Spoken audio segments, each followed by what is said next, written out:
friends, welcome to Akshu Minila. First time என்னோட channel நீங்க பாத்தீங்கன்னா ப்ளீஸ் சப்ஸ்கிரைப் பண்ணி பாருங்க.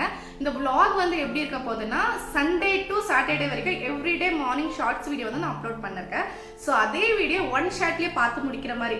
ஸோ செப்பரேட்டா ஷார்ட்ஸ் பார்க்கறதோட சண்டே டு சாட்டர்டே வரைக்கும் நான் என்னெல்லாம் பண்ணிக்கிறேன்னு சொல்லிட்டு நான் அப்லோட் பண்றதே அதே வீடியோ கண்டினியூவா நான் போட்டுக்கிறேன். ஸோ உங்களுக்கு பிடிச்சிருந்துச்சா இந்த வீடியோவை பாருங்க, இல்லைன்னா ஸ்கிப் பண்ணிடுங்க. இப்போ வீடியோக்குள்ள போலாமா? ஹாய் ஃப்ரெண்ட்ஸ், சண்டே மார்னிங் இன்னைக்கு எழுந்ததே கொஞ்சம் லேட்டு. டைம் வந்து 9 o'clock ஆயிடுச்சு. டீ போட்டு டெரஸ்ல வந்து ரிலாக்ஸா டீ குடிச்சிட்டு நான் பிரேக்ஃபாஸ்ட் பண்ண ஸ்டார்ட் பண்ணிட்டேன். இன்னைக்கு பிரேக்ஃபாஸ்ட்டுக்கு ராகி இடியாப்போ தேங்காய் பால் வந்து செய்ய போறேன். ஃபர்ஸ்ட் கெட்டல்ல கொஞ்சம் சுடு தண்ணி வச்சுட்டு ஒரு 1.5 கப் மாவு வந்து ஜல்தி எடுத்துக்கினேன். இதுல கொஞ்சம் சால்ட் ஆயில் போட்டுட்டு நம்ம ஹாட் வாட்டர் போட்டு நல்லா மிக்ஸ் பண்ணிக்கணும். இன்னைக்கு சூப்பரா வந்து அந்த இடியாப்போ நல்லா சாஃப்டா. இடியாப்பத்துக்கு மாவு பேசி சொல்ல நல்லா சாஃப்டா பேசிக்கணும். ராகி மாவா இருந்தாலும் சரி, அரிசி மாவா இருந்தாலும் சரி, அப்பதான் இடியாப்பம் நல்லா பூ போல வரும். மாவெல்லாம் பேசி ரெடி பண்ணிட்டேன். ஆனா இடியாப்ப புடிக்கிறதுக்கு குழா வந்து மிஸ் ஆயிட்டு இருக்கு. தேடி பார்த்தா கிடைக்கல. அப்புறம் ஃபிளாஷ் ஆச்சு. பாப்பா தான் எப்பவுமே எடுத்து விளான்னு இருப்பா. அவ கபோர்ட்ல போய் செக் பண்ண அங்கதான் இருந்தது. அப்புறமா எடுத்துன்னு வந்து இடியாப்ப புளிஞ்சிட்டு ஸ்டீமிக்கு தேங்காய் பால் எடுக்கிறதுக்காக தேங்காய் உடைக்க போறதா பாப்பா பின்னாலே கிளாஸ் எடுத்துன்னு ஓடி வந்துட்டு தேங்காய் தண்ணிக்காக. அது பார்த்து எனக்கு சிரிப்பு வந்துடுச்சு. அந்த தேங்காய் பால் எடுத்து சொல்ல 1 ஸ்பூன் கல்ல சேர்த்துங்க. பால் நல்லா டேஸ்டாவா இருக்கும், நல்லா திக்காவா இருக்கும். இடியாப்பம் ரெடி ஆயிடுச்சு. நல்லா சாஃப்டா இருந்தது ராகி இடியாப்பம். நீங்களும் ஒரு ட்ரை பண்ணி பாருங்க. நாங்களும் பிரேக்ஃபாஸ்ட் எல்லாம் சாப்பிட்டு முடிச்சுட்டு. Hi friends, Monday morning time வந்து 10 o'clock ஆகுது. நைட்டு சாமான கழுவே இல்லை. மார்னிங்கும் பிரேக்ஃபாஸ்ட் எல்லாம் ரெடி பண்ணலையா, கொஞ்சம் சாமானும் வாஷ் பண்றது ஜாஸ்தி ஆயிடுச்சு. எல்லாமே டெரஸ்லயே போட்டு வாஷ் பண்ணி எடுத்து வச்சுட்டு ஃபுல் டெரஸ் வந்து வாஷ் பண்ணி விட்டு லஞ்ச் ப்ரிப்பேர் பண்ண ஸ்டார்ட் பண்ணிட்டேன். இன்னைக்கு லஞ்சுக்கு சாதம் முட்டை குழம்பு வந்து செய்ய போறேன். முட்டை குழம்பு சேர்ந்து 6 to 7 months ஆயிடுச்சு. 2 நாளா சாப்பிடணும்னு ஆசையா இருந்ததுன்னு இன்னைக்கு பண்ணிட்டேன். அண்ட் சாதத்துக்கு அரிசி கழுவி வச்சுட்டு பக்கத்துலயே முட்டை பாயிலிங் வச்சுட்டேன். குழம்புக்கு தேவையான எல்லா ஐட்டம்ஸா கட் பண்ணி ரெடி பண்ணிக்கினேன். அண்ட் ஒரு முட்டை செப்பரேட்டா வச்சிருக்க குழம்புல உடச்சு ஊத்திடுவேன். ஏன்னா பாப்பா பாயில் முட்டை வந்து சாப்பிட மாட்டா. இப்ப குழம்பு எப்படி செய்யறதுன்னு பார்க்கலாம். என்ன காஞ்சுமே ஓல் ஸ்பைசஸ், பச்சை மிளகா, கருவேப்பிலை, வெங்காயம், உப்பு போட்டு நல்லா வதக்கிட்டு இப்ப இஞ்சி பூண்டு பேஸ்ட் போட்டு பச்சை ஸ்மெல் போற வரைக்கும் வதக்கி எடுத்துக்கலாம். இப்ப மிளகாத்தூள், தனியாத்தூள், மஞ்சத்தூள், கரம் மசாலா போட்டு நல்லா மிக்ஸ் பண்ணிட்டு ஒரு 3 தக்காளி அரைச்சி ஊத்தி அதுமே நல்லா மிக்ஸ் பண்ணிக்கலாம். இன்னைக்கு முட்டை குழம்புக்கு உருளைக்கிழங்கு போட்டு பண்ணிருந்தேன். செம்ம டேஸ்டா இருந்துச்சு. ஒரு வாட்டி ட்ரை பண்ணி பாருங்க. குழம்பு நல்லா கொச்சுன்னா முட்டை வந்து ஆட் பண்ணிக்கலாம். இது வந்து சப்பாத்திக்கு, தோசைக்கு, சாதத்துக்கெல்லாம் சூப்பரா இருக்கும். இப்ப கொத்தமல்லி தூவிட்டு சர்வ் பண்ணிக்கலாம். ஹாய் ஃப்ரெண்ட்ஸ், டியூஸ்டே ஈவினிங் அம்மா மார்க்கெட் போயிருந்தாங்கன்னா அவங்க கிட்ட கருவாடு வாங்கினா சொல்லியிருந்தா ஒரு 3 விதமான கருவாடு வாங்கி வந்து கொடுத்தாங்க.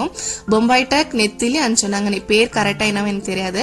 அண்ட் இது எல்லாமே வந்து இப்ப கிளீன் பண்ணி நம்ம கட் பண்ணி பாக்ஸ்ல போட்டு ஸ்டோர் பண்ண போறோம். 1 year வரைக்கும் கெடாம இருக்கும்.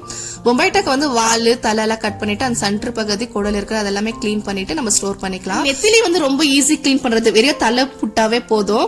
அண்ட் எல்லா கருவாட கிளீன் பண்ணிட்டு ஒரு பாக்ஸ்ல போட்டு ஃப்ரீசர்ல ஸ்டோர் பண்ணிட்டோம்னா 1 year வரைக்கும் கெடாம இருக்கும். சோ கருவாடு ஃப்ரிட்ஜ்ல வைக்கிறதுனால ஃப்ரிட்ஜ் ஸ்மெல் வரமுன்னா வராது. அண்ட் நம்ம குக் பண்ண சொல்ல டக்குன்னு எடுத்து வாஷ் பண்ணி யூஸ் பண்ணிக்கலாம். டைம் வந்து சேவ் ஆகும். சோ இந்த 3 கருவாடுக்கும் சேர்த்து பிரைஸ் வந்து 320 rupees ஆச்சு. இதே கருவாடு வீட் பக்கத்துல ஒரு பாக்கெட்ல விற்குவாங்க. 4 pieces தான் இருக்கும், 20 rupees. சோ இந்த மாதிரி பல்கா வாங்கி நம்ம யூஸ் பண்றதுனால மணி வந்து சேவ் பண்ணலாம். சென்னைக்கு எப்ப போனாலும் கருவாடு வாங்கி வந்து ஸ்டோர் பண்ணிக்கும். ஏன்னா அங்க நல்லா சீப் அண்ட் பெஸ்டா கிடைக்கும். பெங்களூர்ல கருவாடு கொஞ்சம் காஸ்ட்லி தான். சோ கருவாடு நல்லா வாஷ் பண்ணிட்டு மிளகாத்தூள், மஞ்சாத்தூள் எல்லாம் போட்டு ஃப்ரை பண்ணி சாப்பிட்டோம். செம்ம டேஸ்டா இருந்தது. ஹாய் ஃப்ரெண்ட்ஸ், இன்னைக்கு மீஷோ ட்ரெஸ் தான் ரிவ்யூ பண்ண போறோம். நான் பே பண்ண அமௌண்ட்டுக்கு இந்த ட்ரெஸ் வர்த்தா இல்லையான்னு சொல்லிட்டு பார்க்கலாம். ட்ரெஸ்ஸோட பிரைஸ் வந்து 300 rupees. Long top, blue colour, full neck, sleeveless. ரொம்ப அழகா வந்து ரிசீவ் பண்ணிருந்தேன். சோ நான் பே பண்ண அமௌண்ட் வந்து வர்த். இந்த டாப்க்கு ஒயிட் கலர் பாட்டம் வந்து பேரப் பண்ணி போட்டுக்கலாம். ஃபுல் நெக்கு ஒரு பட்டன் வந்து கொடுத்திருந்தாங்க. எக்ஸ்ட்ரா ஸ்லீவ்ஸ் கூட கொடுத்திருந்தாங்க. இது ரெகுலர் ஒர்க்கு, ஆபீஸ் ஒர்க்கு செம்ம கம்ஃபர்டபுளா இருக்கும். ஹாய் ஃப்ரெண்ட்ஸ், Thursday ஆஃப்டர்நூன் என்ன லஞ்ச் சமைக்கணும் சும்மா ஹஸ்பண்ட் கிட்ட கேட்ட. பையபிள் ஈட்டிங் சேலஞ்ச் வர பார்த்துச்சு.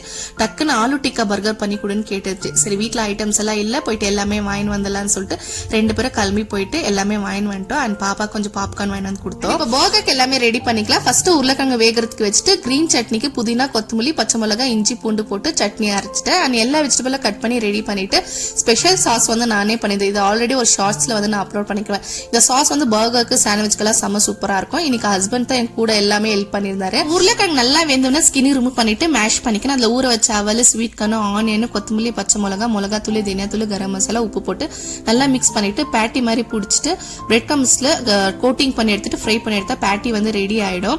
இப்ப வந்து பிரெட்டை டோஸ்ட் பண்ணி எடுத்துட்டு இப்ப பர்கர் வந்து செட் பண்ணிக்கலாம். செம்ம சூப்பரா இருந்துச்சு. நீங்களும் ஒரு வாட்டி ட்ரை பண்ணி பாருங்க. ஆலு டிக்கா பர்கர் பாப்பா வந்து விரும்பி சாப்பிட்டா. எல்லாமே ரெடி பண்ணிட்டு நாங்களும் டெரஸ்ல உட்காந்து சாப்பிட்டோம். Hi friends, Friday afternoon. இன்னைக்கு மார்னிங்கும் பிரேக்ஃபாஸ்ட் எதுவுமே ப்ரிப்பேர் பண்ணல, வெறும் பிரெட் ஜாம் சாப்பிட்டோம். அண்ட் மதியானமும் லஞ்ச் எதுவுமே செய்யல, வெளியவே ஆர்டர் பண்ணியிருந்தோம், பீஸா, லசானியா, ஐஸ்கிரீம் எல்லாமே. ஸோ மந்த்லி ஒரு டைம் சேலரி வந்தோடனே டக்குன்னு பசங்களுக்கு என்னென்ன வேணும் அதெல்லாம் வாங்கி கொடுத்துட்டோம்னா அதுக்கப்புறம் நம்ம கமிட்மெண்ட்டுக்கு வந்து நம்ம போயிடுவோம். சாப்பிட்டு நல்லா தூங்க எழுந்துட்டு ஒர்க் எதுவுமே இல்லை. அந்த ஃபேஸ்க்கு நான் பேக் பண்ணலான்னு சொல்லிட்டு திருப்பல்ல பவுடர் ஒரு ஸ்பூனு கேர்டு லெமன் போட்டு நல்லா மிக்ஸ் பண்ணிட்டு ஃபேஸ்ல வந்து அப்ளை பண்ணிட்டேன்.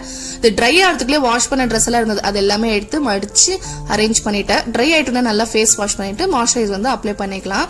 திருப்பாலா பவுடர் வந்து பிம்பிள்ஸ் ரெடியூஸ் பண்றதுன்னு சொல்லியிருக்காங்க, கரெக்டா தெரியல எனக்கு, இப்பதான் வந்து யூஸ் பண்ண ஸ்டார்ட் பண்ணிருக்கேன். அண்ட் ஆஃப்டர்நூன் வெளியே ஆர்டர் பண்ணி சாப்பிட்டாச்சு. நைட்னா வீட்லயே சமைக்கலாம்னு சொல்லிட்டு 1 பாட் ரசம் ரைஸ் தான் எல்லாமே ரெடி பண்ணியிருந்தேன். பெங்களூர்ல வந்து 1 வீக்கா ஈவினிங் ஆனா செம மழை. ஸோ இந்த மழைக்கு நல்லா ஹாட்டா 1 பாட் ரைஸ் வந்து சூப்பரா இருக்கும். இதுக்கு சைட் டிஷ் வந்து கர்வர்ட் ஃப்ரை, காலிஃபிளவர் வந்து பண்ணியிருந்தேன். எல்லாமே பண்ணி முடிச்சுட்டு கிச்சன் எல்லாம் கிளீன் பண்ணிட்டு நைட் டின்னர் வந்து சாப்பிட்டு முடிச்சேன். Hi friends, Saturday afternoon. இன்னைக்கு மார்னிங்ல இருந்து செம்ம கிளீனிங் வேலை, ஃபுல் வீடு ஓட்டுன்னு அடிச்சு பெருக்கி தொடச்சிட்டு நானும் பாப்பா குளிச்சுட்டு வரதுக்கே டைம் வந்து 2 o'clock ஆயிடுச்சு. லஞ்ச் எதுவுமே ப்ரிப்பேர் பண்ணல, பாப்பா 3 o'clock டான்ஸ் கிளாஸ் வர கிளம்பிடுவா. ஸோ குயிக்கா ஓட்ஸ் பாயாசம் வந்து பண்ணி சாப்பிட்டுட்டோம் லஞ்சுக்கு. இன்னைக்கு நான் எப்படி ஓட்ஸ் பாயாசம் பண்றவங்களுக்கு காமிக்கிறேன். 1.5 கிளாஸ் மில்க்கு 1 கிளாஸ் தண்ணி ஊற்றி 2 ஸ்பூன் ஓட்ஸ் ஆட் பண்ணி ஏலக்காய் தட்டி போட்டு நல்லா பாயிலிங் விட்டுணும். ஸ்வீட்னஸ்க்காக வெள்ளை பவுடர் நான் ஆட் பண்ண, உங்களுக்கு நாட்டு சக்கரை இருந்தாலும் நீங்க ஆட் பண்ணிக்கலாம். நல்லா பாயில் ஆயிட்டோம்னா தாளிக்கிறதுக்கு நெய் நல்லா ஒரு கிட்ட ட்ரை ஃப்ரூட்ஸ் எல்லாம் போட்டு நல்லா வறுத்துட்டு தாளிச்சலாம். செம்ம சூப்பரா இருக்கும். இந்த மாதிரி ஒரு வாட்டி ட்ரை பண்ணி பாருங்க. நம்ம ரெகுலரா ஃபங்க்ஷன் டைம்ல ஸ்வீட்ஸ் எல்லாம் செய்வோம் இல்லையா, ஸோ கொஞ்சம் சேஞ்சுக்கு இந்த மாதிரி எல்லாம் ட்ரை பண்ணி பாருங்க, செம்ம சூப்பரா இருக்கும். அண்ட் பாப்பா இது வரைக்கும் சாப்பிட்டதுல ஃபர்ஸ்ட் டைம் ஓட்ஸ் பாயசம் வந்து சாப்பிட்டு நல்லா இருக்குதுன்னு சொல்லியிருந்தேன். ஸோ நெக்ஸ்ட் வீடியோல பார்க்கலாம்.